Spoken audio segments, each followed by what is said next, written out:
Every morning in a quiet American town, an old woman named Margaret Wilson sat on the same bench outside a small grocery store in Ohio. She wore a faded blue coat, no matter the weather, and kept her hands folded neatly in her lap. People passed her every day, parents rushing with their kids, workers staring at their phones, teenagers laughing too loud. To them, Margaret was just part of the background, like the bench itself.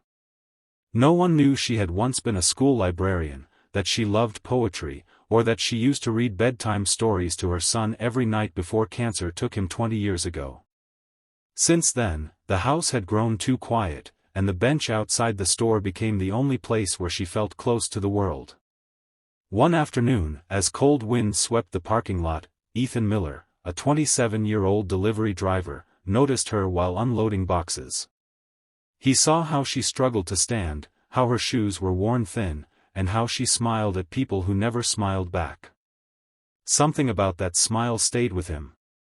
He remembered his own grandmother, who used to wait by the window hoping someone would visit. Without thinking much, Ethan walked over, offered her a cup of hot coffee, and simply said, "Ma'am, it's cold out here. Would you like to sit inside for a bit?" Margaret looked surprised, then her eyes filled with tears. Not because of the coffee, but because someone had finally spoken to her like she mattered. They sat together inside the store cafe. She told him about her son, about the books she loved, and how days felt longer when no one said your name. Ethan listened, really listened. That day turned into many days. He started checking on her, and soon others noticed too. The cashier greeted her by name. A little girl waved at her every morning.